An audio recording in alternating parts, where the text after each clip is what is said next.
Well, hello, good morning, Khushamadid, Adab, Namaskar, Sat Sri Akal. Welcome to the channel. My name is Kubeir. I am a CICC licensed immigration consultant, just in case you didn't know that. And this channel is all about Canadian immigration news, updates, processes, things you should do, things you definitely should not with your Canadian immigration application. In other news, well, we have news on the immigration backlog, and I will be talking about this in much more details. Immigration Canada has processing inventory which is now exceeding 2 million people across all lines of business. If you remember, a few months back, it had created a major uproar when they said that the backlogs are about 1.8 million. Well, it's not 1.8 million. The backlogs have gone up. The numbers have gone up. Well, I'm not sure what IRCC is doing, but how the backlogs have increased. On 6th of July, 2021, they had about 1.4 million people in the backlog. October 27th, that number went up to almost 1.792, which is almost 1.8 million. December 15, it was at 1.8 million. February 1st, it basically stayed the same, 1.8 million. March 15th, it came up slightly more to 1.84 million. And now, April 11th, they have gone up to more than 2 million people who are now in the current backlog. This is horrifying. The citizenship backlog has gone down to 400,000 people in April compared to 453 in March. So basically, citizenship application backlog is basically people who are applying for citizenship. It was at about 450,000 in March. It has gone to 400,000. So basically, at least 50,000 people were able to get their applications processed. And at this point of time, for a citizenship application, it can very easily take 2 years to get processed, which is horrifyingly long. But the 2 million people that we are talking about, where is the biggest chunk of these applications? The biggest chunk of these applications is in the temporary residence applications. As of April 11, they have study permit applications, which are 122,000, which are in the backlog. Study permit extensions, again, these are for people who are inside Canada, 34,000. Temporary resident visas, which is your visit visas or business visas coming to Canada, 558,000. That's a big number. Visitor records are for people who are inside Canada and applying for extensions of their visas in Canada. So that's 73,000. And work permit applications is also sitting at 172,796. This is all as of April 11th. And then there are work permit extensions of 141, 244, again, for people inside Canada who are applying for extensions of work permit. But the biggest concern here is on three factors, the ones which I've highlighted for you.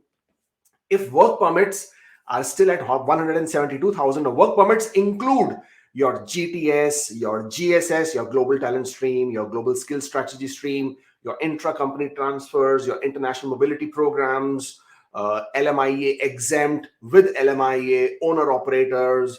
All of these are included in this number, and not to forget a very big chunk of applications which is under C41 and C42 LMIA exempt, which is also called spouse open work permits. Those applications are also included in this big, huge backlog of 172,000. Yes, we have seen a bit of movement now on the backlogs for the spouse open work permit, but this is a very big number. You really do not know what exactly is going on there, right? In different visa offices. Temporary residence visas, 558,000. Again, it's a colossal number. A lot of these applications are submitted from India, from China, okay, from certain North African countries. These are the major hubs from where the applications are submitted. And obviously, these are the ones who are currently stuck in these backlogs. But what else have I got here? Then permanent residence applications, of course, that is also another area where a lot of our viewers are concerned. So economic applications has actually gone up by 6,000. Okay, so as of March 15th, we had 230,767 people in the backlog pipeline, and as of April 11th, that number has gone up to 236,443. Now, keep in mind, this number going up has a contribution from TR to PR applications, because if TR to PR applications are being issued, their AORs or acknowledgement of receipt or their file numbers, means now these people are also being added into the processing pipeline, which is backlog. People who are already obviously still getting their provincial nominations, they will then be applying for their PR applications, and those also get added here. Obviously, spousal sponsorships, family class, that's a continuous thing. People keep adding new applications, and that also is seeing a number increase here from a month back. It's gone up by 4,000. So in total, the permanent residence applications, the backlogs have again jumped up by almost about 12,000, 13,000 applications. It was 518,667 on March 15. It has gone up to 529,631 as of April the 11th. But a lot of you are now worried and thinking and concerned about the express entry backlogs, because that is where majority of your applications are. So that number is actually looking better. Okay, so that shows that IRCC at least is paying attention to something on the right area. So you have Canadian experience class, which is only now 8,363 in the backlog. The number is very quickly coming down. In 1 month, in the last 1 month, they have cleared about 2,000 some applications. Federal Skilled Worker Program, FSW, the program, you again are also seeing a reduction in those numbers. So nearly 5,000 applications over there were cleared in the last 1 month. 5,000 is not bad, right? I mean, considering they haven't been touching the applications at all for a good part of 2020 and 2021. So 5,000 applications, sorry, not applications, 5,000 people, I'm sorry, not applications, people. 5,000 people got cleared. And then federal skilled trade is one category which is really bearing the brunt. That did not see much of a moment. Roughly only 50 applications, 50 people were cleared over there. Now, TR to PR, as of today, or rather as of April 11th, you now have 40,000 people who are now in the process queue or a process backlog, which basically means more and more people would have been receiving their AORs, that acknowledgement of receipt. And that 40,903, which is now added into the processing queue or a processing backlog, that is the number which is adding to the total, this backlog number of 236, which has gone up, which you can see, which is looking glaringly, how can this number go up? Well, that is the bigger contribution is coming to you from the TR to PR applications. So this basically is the breakdown of the numbers that we have. This is how it is looking like at this point of time.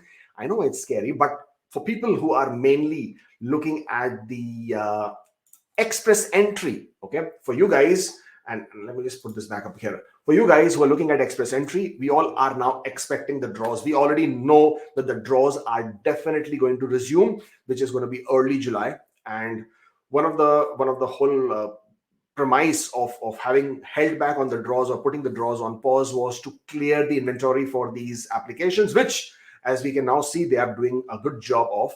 They only have 45,181. So if I say that they are clearing roughly 7,000 people each month, and that is what the numbers are saying, right? 7,000, roughly 7,000 some odd people they have cleared in 1 month. We are in April now. May, June, July, and probably a good part into August. So if they keep clearing approximately 7,000 people each month, and they have 45,000 to go, in the next 4 months, they would have cleared off roughly 28,000 people, more people, right? So this 45,000 would have reduced to less than it would, you'd be looking at a less than 20,000 figure as of August, I would say, approximately, give or take a few. Which I think would be a great number to have in terms of backlog, because these probably could be applications which were submitted at any point of time in the year of 2021 as well, because you see there are a lot of PNP applications who continue to submit their applications because the PNP draws had continued. So yeah, this is looking all right now, right? This is not looking that bad anymore. But then we have seen I think the worst is already over, and therefore let's look forward to some more exciting and promising days as we move forward. That pretty much sums it up for today. If you are not following us on Instagram, then please do. It's always a fun place to be. And if you wish to make an appointment with me one-on-one so we can discuss your application and your details in detail, then by all means, please, that is the link. And yes, don't forget to subscribe to the channel if you'd like to see these numbers going up. I shall see you next time. Until then, stay safe. Take care.